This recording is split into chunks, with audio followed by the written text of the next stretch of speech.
Birthday आउनु लाग्यो यसो कहिले थाहा चैतको 19 यो अर्डिनेरी छ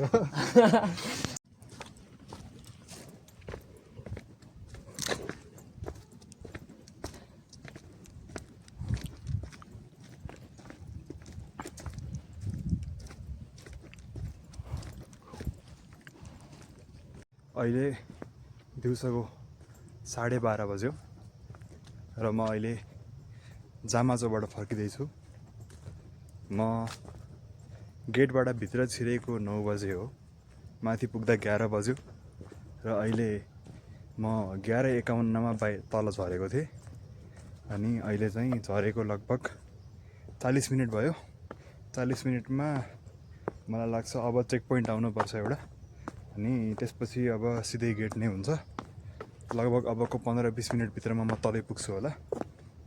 ठाउँ चाहिँ रमाइलै छ हैन, ठाउँ भन्दा पनि यो जङ्गल भनौँ न, नेसनल पार्क भएको हुनाले आर्मीले राम्रै सुरक्षित गरेको छ।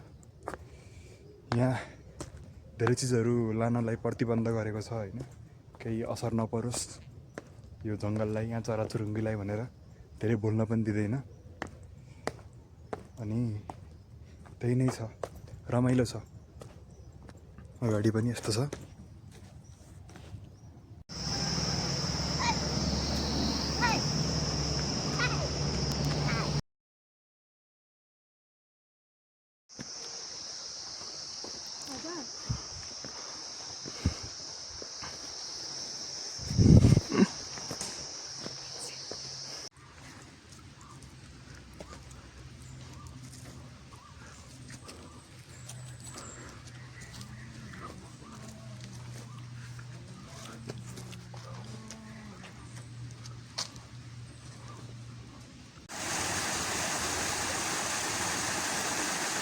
यार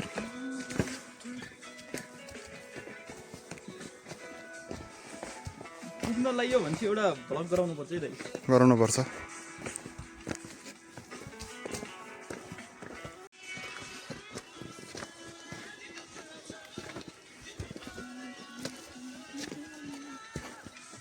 ब्राइटनेस कति धेरै देखिया यार, यस्तो उज्यालो त छैन त्यो त।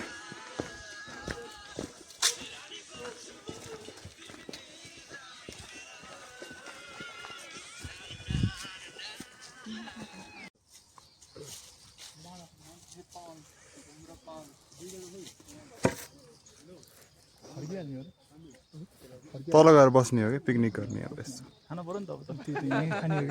होइन, घाममा नबस्ने भने घाममा बस्ने हुन्थ्यो क्या, तर यही ठाउँमा बसौँ, सुनसान ठाउँमा।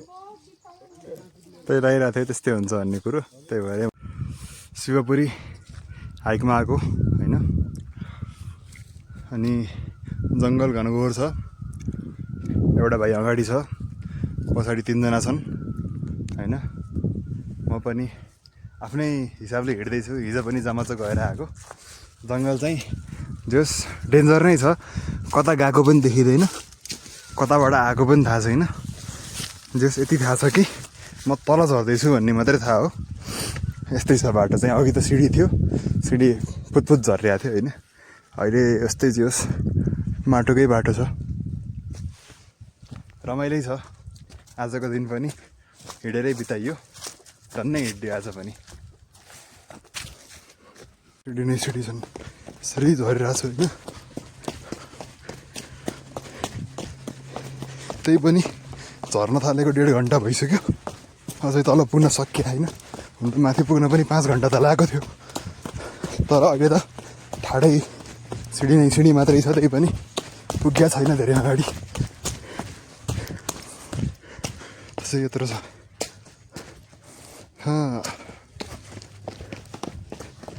माथिबाट नि यस्तै थियो, आधा बाटोभन्दा बढी त आइसक्यो, तर अझै कति बाँकी छ थाहा छैन।